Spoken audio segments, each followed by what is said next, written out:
கர்த்தருடைய பரிசுத்த நாமம் மகிமைப்படுவதாக. ஆண்டவரும் இரட்சகரும் மீட்பரும் ஆகிய இயேசு கிறிஸ்துவின் விலையேறப்பெற்ற நாமத்தில் உங்களை நான் வாழ்த்துகிறேன். ஏசாயா தீர்க்கதரிசியின் புஸ்தகம் 40வது அதிகாரம் 8ஆம் வசனம் இவ்விதமாய் சொல்லுகிறது: புல் உலர்ந்து பூ உதிரும், நமது தேவனுடைய வசனமோ என்றென்றைக்கும் நிற்கும் என்று. சுமார் 1770 காலகட்டங்களிலே வாழ்ந்ததான பிரெஞ்சு தத்துவ ஞானியாகிய வோல்டேயர், அவர் பரிசுத்த வேதாகமத்திற்கு எதிராகவும் கிறிஸ்தவர்களுக்கு எதிராகவும் மிகவும் தீவிரமாய் செயல்பட்ட ஒரு மனிதர். அவர் இவ்வாறாக சூளுரைத்தார்: இன்னும் 100 ஆண்டுகளிலே பரிசுத்த வேதாகமம் இல்லாமற் போய்விடும், காணாமற் போய்விடும் என்று அவர் சூளுரைத்தாராம். நடந்தது என்ன தெரியுமா? சுவிட்சர்லாந்து தேசத்திலே ஜெனீவா நகரிலே அவர் வாழ்ந்ததான வீட்டிலே அவர் சொன்ன காலகட்டத்திலிருந்து 50 ஆண்டுகளுக்குள்ளாக அவர் வாழ்ந்த வீட்டிலே பரிசுத்த வேதாகமத்தை பத்திரப்படுத்தி வைத்தார்களாம்.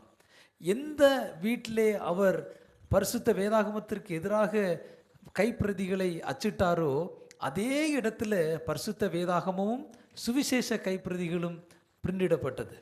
ஆம் பிரியமானவர்களே, நம்முடைய தேவனுடைய வசனம் அது ஒரு நாளும் அது அழிந்து போகாது. அது ஒரு நாளும் யாராலும் அழிக்கவும் முடியாது. அதில் ஒவ்வொரு வார்த்தைகளும் சத்தியமான வார்த்தைகள். அந்த சத்திய வார்த்தைகள் நம்முடைய வாழ்க்கையிலே நிறைவேறும் என்பதில் எந்த சந்தேகமும் இல்லை. கர்த்தரை நாம் உறுதியோடு நாம் பற்றி கொள்ளுவோம். அவர் நமக்கு கொடுத்ததான பரிசுத்த வேதாகமத்தின் ஒவ்வொரு வாக்கு தத்தங்களையும் நாம் பிடித்து கொள்வோம். பிடித்து தேவனுடைய சமூகத்தில் ஜெபிப்போம். தேவன் இந்த வசனங்களை நம்முடைய வாழ்க்கையிலே நிறைவேற பண்ணுவார் என்பதில் எந்த சந்தேகமும் இல்லை.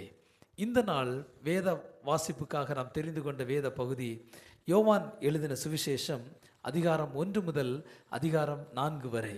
என்னோடு சேர்ந்து வாசியுங்கள். கர்த்தருடைய நாமம் மகிமைப்படுவதாக. யோவான் எழுதின சுவிசேஷம் அதிகாரம் 1. ஆதியிலே வார்த்தை இருந்தது, அந்த வார்த்தை தேவனிடத்தில் இருந்தது, அந்த வார்த்தை தேவனாய் இருந்தது. அவர் ஆதியிலே தேவனோடு இருந்தார். சகலமும் அவர் மூலமாய் உண்டாயிற்று, உண்டானது ஒன்றும் அவராலே அல்லாமல் உண்டாகவில்லை. அவருக்குள் ஜீவன் இருந்தது, அந்த ஜீவன் மனுஷருக்கு ஒளியாய் இருந்தது. அந்த ஒளி இருளிலே பிரகாசிக்கிறது, இருளானது அதை பற்றி கொள்ளவில்லை. தேவனால் அனுப்பப்பட்ட ஒரு மனுஷன் இருந்தான், அவன் பேர் யோவான். அவன் தன்னால் எல்லாரும் விசுவாசிக்கும்படி அந்த ஒளியை குறித்து சாட்சி கொடுக்க சாட்சியாக வந்தான். அவன் அந்த ஒளி அல்ல, அந்த ஒளியை குறித்து சாட்சி கொடுக்க வந்தவனாயிருந்தான். உலகத்திலே எந்த மனுஷனையும் பிரகாசிப்பிக்கிற ஒளியே அந்த மெய்யான ஒளி. அவர் உலகத்தில் இருந்தார், உலகம் அவர் மூலமாய் உண்டாயிற்று, உலகமோ அவரை அறியவில்லை. அவர் தமக்கு சொந்தமானதிலே வந்தார், அவருக்கு சொந்தமானவர்களோ அவரை ஏற்றுக்கொள்ளவில்லை. அவருடைய நாமத்தின் மேல் விசுவாசம் உள்ளவர்களாய் அவரை ஏற்றுக்கொண்டவர்கள் எத்தனை பேர்களோ அத்தனை பேர்களும் தேவனுடைய பிள்ளைகள் ஆகும்படி அவர்களுக்கு அதிகாரம் கொடுத்தார். அவர்கள் இரத்தத்தினாலாவது மாம்ச சித்தத்தினாலாவது புருஷனுடைய சித்தத்தினாலாவது பிறவாமல் தேவனாலே பிறந்தவர்கள். அந்த வார்த்தை மாம்சமாகி கிருபையினாலும் சத்தியத்தினாலும் நிறைந்தவராய் நமக்குள்ளே வாசம் பண்ணினார். அவருடைய மகிமையை கண்டோம், அது பிதாவுக்கு ஒரே பேரானவருடைய மகிமைக்கு ஏற்ற மகிமையாகவே இருந்தது. யோவான் அவரை குறித்து சாட்சி கொடுத்து, எனக்கு பின் வருகிறவர் எனக்கு முன்னிருந்தவர், ஆகையால் அவர் என்னிலும் மேன்மையுள்ளவர் என்று நான் சொல்லியிருந்தேனே, அவர் இவர்தான் என்று சத்தமிட்டு கூறினான். அவருடைய பரிபூர்ணத்தினால் நாம் எல்லாரும் கிருபையின் மேல் கிருபை பெற்றோம். எப்படியெனில் நியாயப்பிரமாணம் மோசையின் மூலமாய் கொடுக்கப்பட்டது, கிருபையும் சத்தியமும் இயேசு கிறிஸ்துவின் மூலமாய் உண்டாகின. தேவனை ஒருவனும் ஒரு காலும் கண்டதில்லை, பிதாவின் மடியில் இருக்கிற ஒரே பேரான குமாரனே அவரை வெளிப்படுத்தினார். எருசலேமிலிருந்து யூதர்கள் ஆசாரியரையும் லேவியரையும் யோவானிடத்தில் அனுப்பி, நீர் யார் என்று கேட்டபொழுது அவன் மறுதலியாமல் அறிக்கையிட்டதும் அன்றி, நான் கிறிஸ்து அல்ல என்றும் அறிக்கையிட்டான். அப்பொழுது அவர்கள், பின்ன யார், நீ எலியாவா என்று கேட்டார்கள். அதற்கு, நான் அவனல்ல என்றான். நீர் தீர்க்கதரிசியானவரா என்று கேட்டார்கள். அதற்கும் அல்ல என்றான். அவர்கள் பின்னும் அவனை நோக்கி, நீர் யார், எங்களை அனுப்பினவர்களுக்கு நாங்கள் உத்தரவு சொல்லும்படிக்கு உம்மை குறித்து என்ன சொல்லுகிறீர் என்று கேட்டார்கள். அதற்கு அவன், கர்த்தருக்கு வழியை செவ்வை பண்ணுங்கள் என்று ஏசாயா தீர்க்கதரிசி சொன்னபடியே நான் வனாந்திரத்திலே கூப்பிடுகிறவனுடைய சத்தமாயிருக்கிறேன் என்றான். அனுப்பப்பட்டவர்கள் பரிசேயராய் இருந்தார்கள். அவர்கள் அவனை நோக்கி, நீ கிறிஸ்துவும் அல்ல, எலியாவும் அல்ல, தீர்க்கதரிசியானவரும் அல்லவென்றால் ஏன் ஞானஸ்நானம் கொடுக்கிறீர் என்று கேட்டார்கள். யோவான் அவர்களுக்கு பிரதியுத்தரமாக, நான் ஜலத்தினாலே ஞானஸ்நானம் கொடுக்கிறேன். நீங்கள் அறியாதிருக்கிற ஒருவர் உங்கள் நடுவில் நிற்கிறார். அவர் எனக்கு பின்வந்தும் என்னிலும் மேன்மையுள்ளவர். அவருடைய பாதரட்சியின் வாரை அவிழ்ப்பதற்கும் நான் பாத்திரன் அல்ல என்றான். இவைகள் யோர்தானுக்கு அக்கறையில் யோவான் ஞானஸ்நானம் கொடுத்த பெத்தாப்ராவிலே நடந்தன. மறுநாளிலே யோவான் இயேசுவை தன்னிடத்தில் வரக்கண்டு, இதோ உலகத்தின் பாவத்தை சுமந்து தீர்க்கிற தேவ ஆட்டுக்குட்டி, எனக்கு பின் ஒருவர் வருகிறார், அவர் எனக்கு முன்னிருந்தபடியால் என்னிலும் மேன்மையுள்ளவர் என்று நான் சொன்னேனே, அவர் இவர்தான். நானும் இவரை அறியாதிருந்தேன். இவர் இஸ்ரவேலுக்கு வெளிப்படும் பொருட்டாக நான் ஜலத்தினாலே ஞானஸ்நானம் கொடுக்க வந்தேன் என்றான். பின்னும் யோவான் சாட்சியாக சொன்னது, ஆவியானவர் புறாவை போல வானத்திலிருந்து இறங்கி இவர் மேல் தங்கினதை கண்டேன். நானும் இவரை அறியாதிருந்தேன். ஆனாலும் ஜலத்தினால் ஞானஸ்நானம் கொடுக்கும்படி என்னை அனுப்பினவர், ஆவியானவர் இறங்கி யார் மேல் தங்குவதை நீ காண்பாயோ அவரே பரிசுத்த ஆவியினால் ஞானஸ்நானம் கொடுக்கிறவர் என்று எனக்கு சொல்லியிருந்தார். அந்தபடியே நான் கண்டு இவரே தேவனுடைய குமாரன் என்று சாட்சி கொடுத்து வருகிறேன் என்றான். மறுநாளிலே யோவானும் அவருடைய சீஷரில் 2 பேரும் நிற்கும்போது இயேசு நடந்து போகிறதை அவன் கண்டு, இதோ தேவ ஆட்டுக்குட்டி என்றான். அவன் அப்படி சொன்னதை அவ்விரண்டு சீஷரும் கேட்டு இயேசுவுக்கு பின் சென்றார்கள். இயேசு திரும்பி அவர்கள் பின் செல்லுகிறதை கண்டு, என்ன தேடுகிறீர்கள் என்றார். அதற்கு அவர்கள், ரவி, நீர் எங்கே தங்கியிருக்கிறீர் என்று கேட்டார்கள். ரபி என்பதற்கு போதகரே என்று அர்த்தமாம்.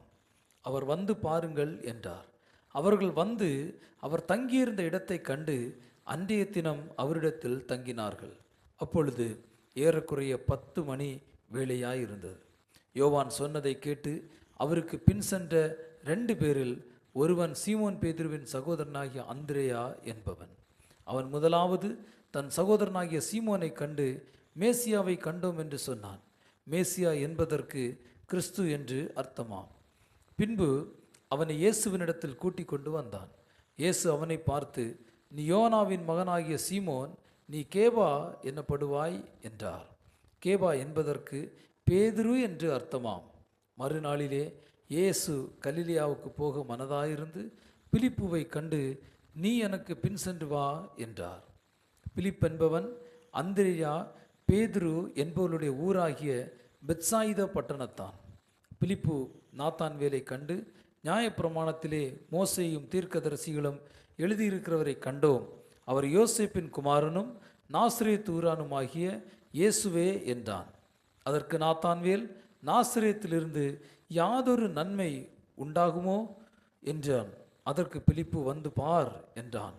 இயேசு நாத்தான்வேலை தம்மிடத்தில் வர கண்டு அவனை குறித்து, இதோ கபடற்ற உத்தம இஸ்ரவேலன் என்றார். அதற்கு நாத்தான்வேல், நீர் என்னை எப்படி அறிவீர் என்றான். இயேசு அவனை நோக்கி, பிலிப்பு உன்னை அழைக்கிறதற்கு முன்னே நீ அத்திமரத்தின் கீழ் இருக்கும்போது உன்னை கண்டேன் என்றார். அதற்கு நாத்தான்வேல், ரபி, நீர் தேவனுடைய குமாரன், நீர் இஸ்ரவேலின் ராஜா என்றான்.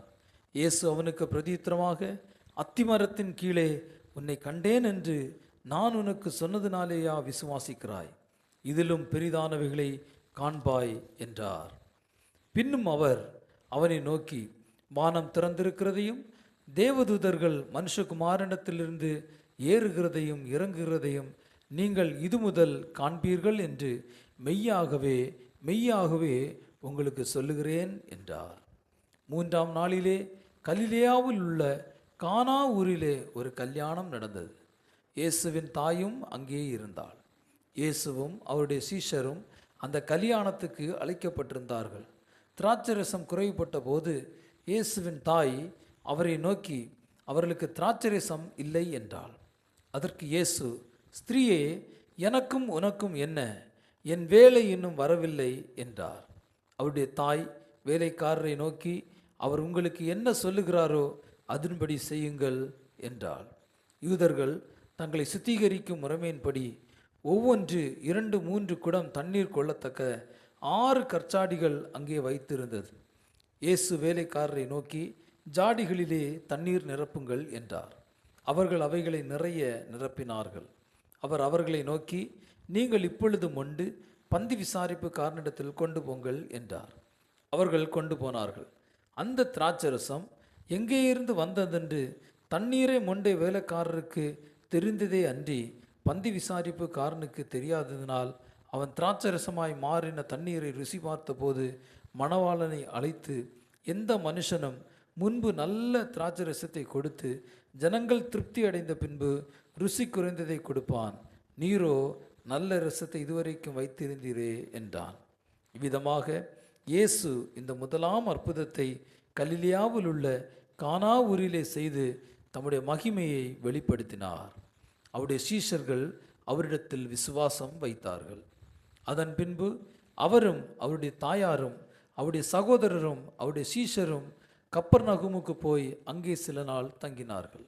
பின்பு யூதருடைய பஸ்கா பண்டிகை சமீபமாயிருந்தது. அப்பொழுது இயேசு எருசலேமுக்கு போய் தேவாலயத்திலே ஆடுகள், மாடுகள், புறாக்கள் ஆகிய இவைகளை விற்கிறவர்களையும் காசுக்காரர் உட்கார்ந்திருக்கிறதையும் கண்டு கயிற்றினால் ஒரு சவுக்கை உண்டு பண்ணி அவர்கள் யாவரையும் ஆடு மாடுகளையும் தேவாலயத்துக்கு புறம்பே துரத்திவிட்டு காசுக்காரருடைய காசுகளை கொட்டி பலகைகளை கவிழ்த்து போட்டு புறா விற்கிறவர்களை நோக்கி, இவைகளை இவ்விடத்திலிருந்து எடுத்துக்கொண்டு போங்கள், என் பிதாவின் வீட்டை வியாபார வீடாக்காதிருங்கள் என்றார். அப்பொழுது உம்முடைய வீட்டை குறித்து உண்டான பக்தி வைராக்கியம் என்னை பட்சித்தது என்று எழுதியிருக்கிறதை அவருடைய சீஷர்கள் நினைவு கூர்ந்தார்கள். அப்பொழுது யூதர்கள் அவரை நோக்கி, நீர் இவைகளை செய்கிறீரே, இதற்கு என்ன அடையாளத்தை எங்களுக்கு காண்பிக்கிறீர் என்று கேட்டார்கள். இயேசு அவர்களுக்கு பிரதியுத்தரமாக, இந்த ஆலயத்தை இடித்து போடுங்கள், 3 நாளைக்குள்ளே இதை எழுப்புவேன் என்றார். அப்பொழுது யூதர்கள், இந்த ஆலயத்தை கட்ட 46 வருஷம் சென்றதே, நீர் இதை 3 நாளைக்குள்ளே எழுப்புவீரோ என்றார்கள். அவரோ தம்முடைய சரீரமாகிய ஆலயத்தை குறித்து பேசினார். அவர் இப்படி சொன்னதை அவர் மரித்தோரிலிருந்து எழுந்த பின்பு அவருடைய சீஷர்கள் நினைவு கூர்ந்து வேத வாக்கியத்தையும் இயேசு சொன்ன வசனத்தையும் விசுவாசித்தார்கள். பஸ்கா பண்டிகையிலே அவர் எருசலேமில் இருக்கையில் அவர் செய்த அற்புதங்களை அநேகர் கண்டு அவருடைய நாமத்தில் விசுவாசம் வைத்தார்கள்.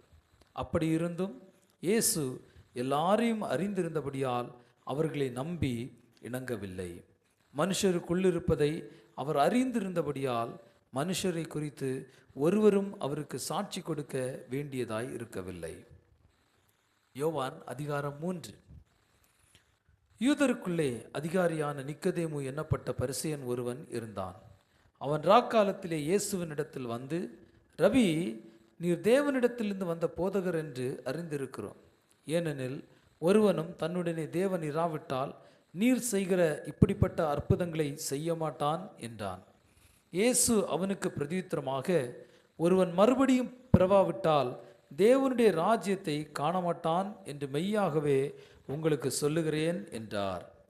அதற்கு நிக்கதேமு, ஒரு மனுஷன் முதிர் வயதாய் இருக்கையில் எப்படி பிறப்பான்? அவன் தன் தாயின் கற்பத்தில் 2ஆம் தரம் பிரவேசித்து பிறக்கக்கூடுமோ என்றான். இயேசு பிரதியுத்தரமாக, ஒருவன் ஜலத்தினாலும் ஆவியினாலும் பிறவாவிட்டால் தேவனுடைய ராஜ்யத்தில் பிரவேசிக்க மாட்டான் என்று மெய்யாகவே மெய்யாகவே உங்களுக்கு சொல்லுகிறேன். மாம்சத்தினால் பிறப்பது மாம்சமாய் இருக்கும், ஆவியினால் பிறப்பது ஆவியாய் இருக்கும். நீங்கள் மறுபடியும் பிறக்க வேண்டும் என்று நான் உனக்கு சொன்னதை குறித்து அதிசயப்பட வேண்டாம். காற்றானது தனக்கு இஷ்டமான இடத்திலே வீசுகிறது, அதன் சத்தத்தை கேட்கிறாய், ஆகிலும் அது இன்ன இடத்திலிருந்து வருகிறதென்றும் இன்ன இடத்துக்கு போகிறதென்றும் உனக்கு தெரியாது. ஆவியினால் பிறந்தவனவனோ அவனும் அப்படியே இருக்கிறான் என்றார். அதற்கு நிக்கதேமு, இவைகள் எப்படி ஆகும் என்றான். இயேசு அவனை நோக்கி, நீ இஸ்ரவேலில் போதகனாயிருந்தும் இவைகளை அறியாமல் இருக்கிறாயா? மெய்யாகவே மெய்யாகவே நான் உனக்கு சொல்லுகிறேன், நாங்கள் அறிந்திருக்கிறதை சொல்லி நாங்கள் கண்டதை குறித்து சாட்சி கொடுக்கிறோம், நீங்களோ எங்கள் சாட்சியை ஏற்றுக்கொள்ளுகிறதில்லை. பூமிக்கு அடுத்த காரியங்களை நான் உங்களுக்கு சொல்லியும் நீங்கள் விசுவாசிக்கவில்லையே. பரம காரியங்களை உங்களுக்கு சொல்வேனானால் எப்படி விசுவாசிப்பீர்கள்? பரலோகத்திலிருந்து இறங்கினவரும் பரலோகத்தில் இருக்கிறவருமான மனுஷகுமாரனே அல்லாமல் பரலோகத்துக்கு ஏறினவன் ஒருவனும் இல்லை. சர்ப்பமானது மோசையினால் வனாந்திரத்திலே உயர்த்தப்பட்டது போல மனுஷகுமாரனும் தன்னை விசுவாசிக்கிறவன் எவனோ அவன் கெட்டு போகாமல் நித்திய ஜீவனை அடையும்படிக்கு உயர்த்தப்பட வேண்டும். தேவன் தம்முடைய ஒரே பேரான குமாரனை விசுவாசிக்கிறவன் எவனோ அவன் கெட்டு போகாமல் நித்திய ஜீவனை அடையும்படிக்கு அவரை தந்தருளி இவ்வளவாய் உலகத்தில் அன்பு கூர்ந்தார். உலகத்தை ஆக்கினைக்குள்ளாக தீர்க்கும்படி தேவன் தம்முடைய குமாரனை உலகத்தில் அனுப்பாமல் அவராலே உலகம் ரட்சிக்கப்படுகிறதற்காகவே அவரை அனுப்பினார். அவரை விசுவாசிக்கிறவன் ஆக்கினைக்குள்ளாக தீர்க்கப்படான். விசுவாசியாதவனோ தேவனுடைய ஒரே பேரான குமாரனுடைய நாமத்தில் விசுவாசமுள்ளவனாய் இராதபடியினால் அவன் ஆக்கினை தீர்ப்புக்கு உட்பட்டாயிற்று. ஒளியானது உலகத்திலே வந்திருந்தும் மனுஷருடைய கிரியைகள் பொல்லாதவைகளாக இருக்கிறபடினால் அவர்கள் ஒளியை பார்க்கிலும் இருளை விரும்புகிறதே அந்த ஆக்கினை தீர்ப்புக்கு காரணமாக இருக்கிறது. பொல்லாங்கு செய்கிற எவனும் ஒளியை பகைக்கிறான், தன் கிரியைகள் கண்டிக்கப்படாதபடிக்கு ஒளியினிடத்தில் வராதிருக்கிறான். சத்தியத்தின்படி செய்கிறவனோ தன் கிரியைகள் தேவனுக்குள்ளாய் செய்யப்படுகிறது என்று வெளியாகும்படிக்கு ஒளியினிடத்தில் வருகிறான் என்றார். இவைகளுக்கு பின்பு இயேசுவும் அவருடைய சீஷரும் யூதேயா தேசத்திற்கு வந்தார்கள். அங்கே அவர்களோடு சஞ்சரித்து ஞானஸ்நானம் கொடுத்து வந்தார். சாலிம் ஊருக்கு சமீபமான ஐனோன் என்னும் இடத்திலே தண்ணீர் மிகுதியாக இருந்தபடியினால் யோவானும் அங்கே ஞானஸ்நானம் கொடுத்து வந்தான். ஜனங்கள் அவனிடத்தில் வந்து ஞானஸ்நானம் பெற்றார்கள். அக்காலத்தில் யோவான் காவலில் வைக்கப்பட்டிருக்கவில்லை. அப்பொழுது யோவானுடைய சீஷரில் சிலருக்கும் யூதருக்கும் சுத்திகரிப்பை குறித்து வாக்குவாதம் உண்டாயிற்று.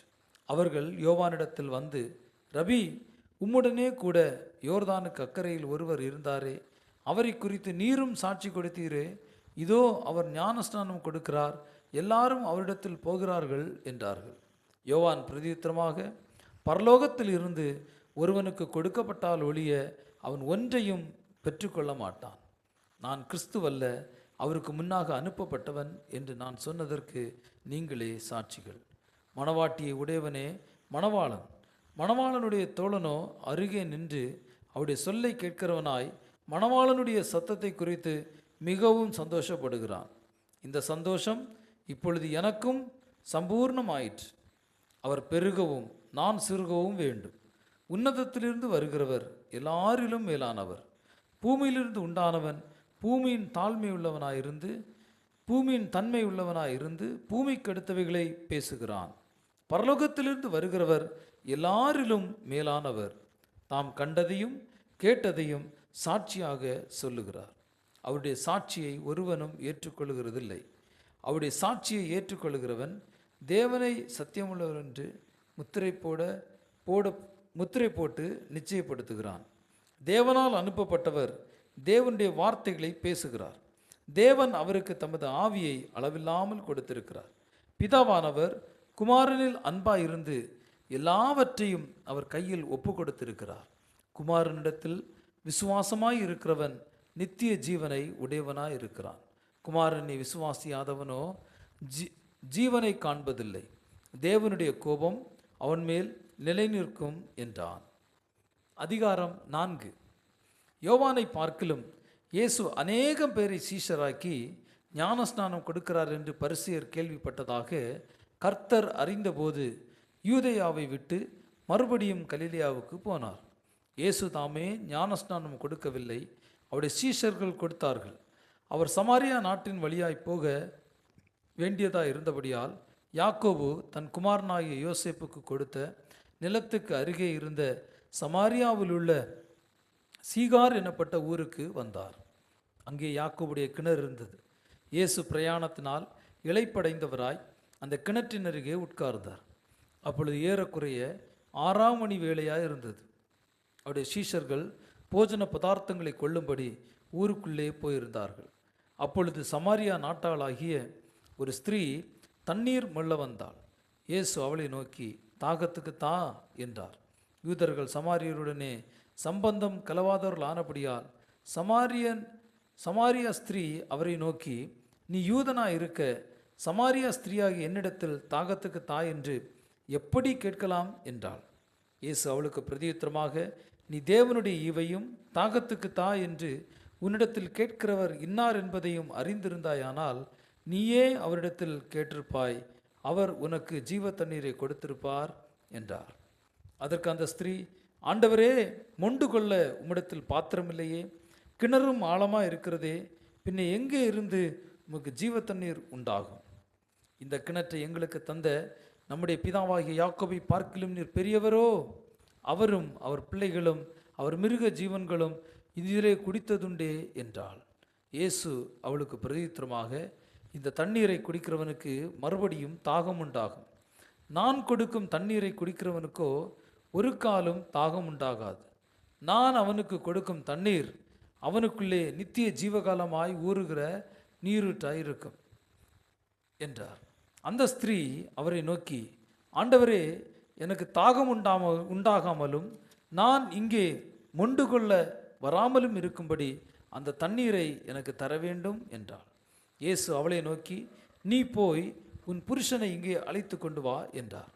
அதற்கு அந்த ஸ்திரீ, எனக்கு புருஷன் இல்லை என்றாள். இயேசு அவளை நோக்கி, எனக்கு புருஷன் இல்லை என்று நீ சொன்னது சரிதான். எப்படியெனில் 5 புருஷர் உனக்கு இருந்தார்கள், இப்பொழுது உனக்கு இருக்கிறவன் உனக்கு புருஷன் அல்ல, இதை உள்ளபடி சொன்னாய் என்றார். அப்பொழுது அந்த ஸ்திரீ அவரை நோக்கி, ஆண்டவரே, நீர் தீர்க்கதரிசி என்று காண்கிறேன். எங்கள் பிதாக்கள் இந்த மலையிலே தொழுது கொண்டு வந்தார்கள், நீங்கள் எருசலேமில் இருக்கிற ஸ்தலத்திலே தொழுது கொள்ள வேண்டும் என்கிறீர்களே என்றாள். அதற்கு இயேசு, ஸ்திரீயே, நான் சொல்லுகிறதை நம்பு. நீங்கள் இந்த மலையிலும் எருசலேமிலும் மாத்திரமல்ல, எங்கும் பிதாவை தொழுது கொள்ளும் காலம் வருகிறது. நீங்கள் அறியாததை தொழுது கொள்கிறீர்கள், நாங்கள் அறிந்திருக்கிறதை தொழுது கொள்ளுகிறோம். ஏனென்றால் இரட்சிப்பு யூதர்கள் வழியாய் வருகிறது. உண்மையாய் தொழுது கொள்ளுகிறவர்கள் பிதாவை ஆவியோடும் உண்மையோடும் தொழுது கொள்ளும் காலம் வரும், அது இப்பொழுதே வந்திருக்கிறது. தம்மை தொழுது கொள்ளுகிறவர்கள் இப்படிப்பட்டவர்களாய் இருக்கும்படி பிதாவானவர் விரும்புகிறார். தேவன் ஆவியாயிருக்கிறார், அவரை தொழுது கொள்ளுகிறவர்கள் ஆவியோடும் உண்மையோடும் அவரை தொழுது கொள்ள வேண்டும் என்றார். அந்த ஸ்திரீ அவரை நோக்கி, கிறிஸ்து என்னப்படுகிற மேசியா வருகிறார் என்று அறிவேன், அவர் வரும்போது எல்லாவற்றையும் நமக்கு அறிவிப்பார் என்றாள். அதற்கு இயேசு, உன்னுடனே பேசுகிற நானே அவர் என்றார். அத்தருணத்தில் அவருடைய சீஷர்கள் வந்து அவர் ஸ்திரீனுடைய பேசுகிறதை பற்றி ஆச்சரியப்பட்டார்கள். ஆகிலும் என்ன தேடுகிறீர் என்றாவது, என்ன அவளுடனே பேசுகிறீர் என்றாவது ஒருவனும் கேட்கவில்லை. அப்பொழுது அந்த ஸ்திரீ தன் குடத்தை வைத்துவிட்டு ஊருக்குள்ளே போய் ஜனங்களை நோக்கி, நான் செய்த எல்லாவற்றையும் ஒரு மனுஷன் எனக்கு சொன்னார், அவரை வந்து பாருங்கள், அவர் கிறிஸ்துதானா என்றாள். அப்பொழுது அவர்கள் ஊரிலிருந்து புறப்பட்டு அவரிடத்தில் வந்தார்கள். இப்படி நடக்கையில் சீஷர்கள் அவரை நோக்கி, ரபி, போஜனம் பண்ணும் என்று வேண்டிக் கொண்டார்கள். அதற்கு அவர், நான் புசிக்கிறதற்கு நீங்கள் அறியாத ஒரு போஜனம் எனக்கு உண்டு என்றார். அப்பொழுது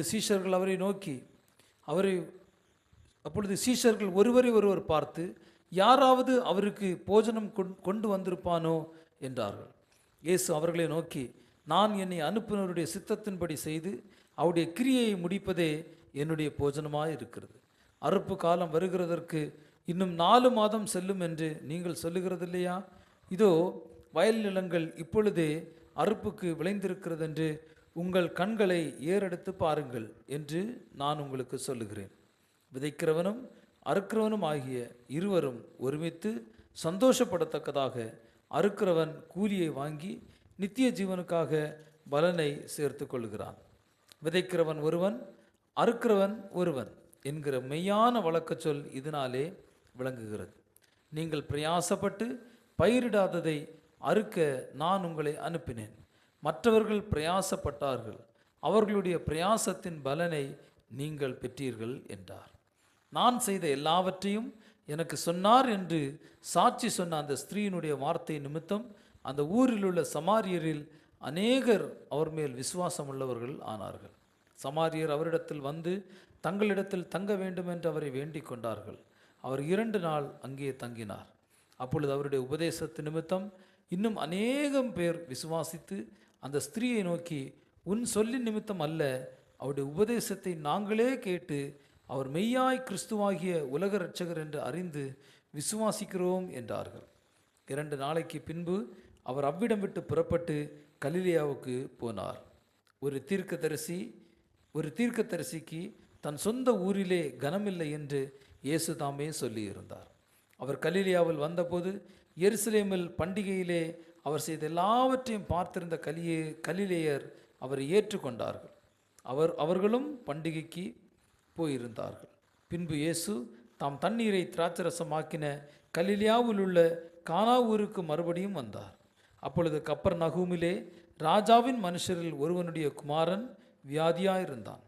இயேசு யூதேயாவிலிருந்து கலிலேயாவுக்கு வந்தார் என்று அந்த மனுஷன் கேள்விப்பட்ட போது அவரிடத்திற்கு போய் தன் மகன் மரண அவஸ்தையாக இருந்தபடியினாலே அவனை குணமாக்கும்படிக்கு வரவேண்டும் என்று அவரை வேண்டிக் கொண்டார். அப்பொழுது இயேசு அவனை நோக்கி, நீங்கள் அடையாளங்களையும் அற்புதங்களையும் காணாவிட்டால் விசுவாசிக்க மாட்டீர்கள் என்றார்.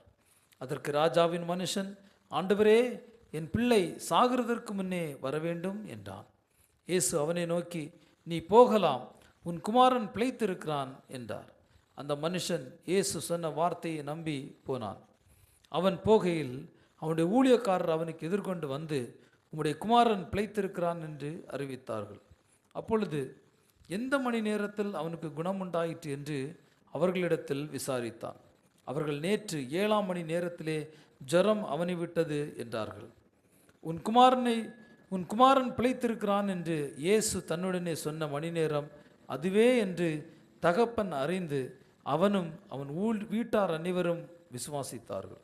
இயேசு யூதேயாவிலிருந்து கலிலேயாவுக்கு திரும்பி வந்த பின்பு இது அவர் செய்த 2ஆம் அற்புதம்.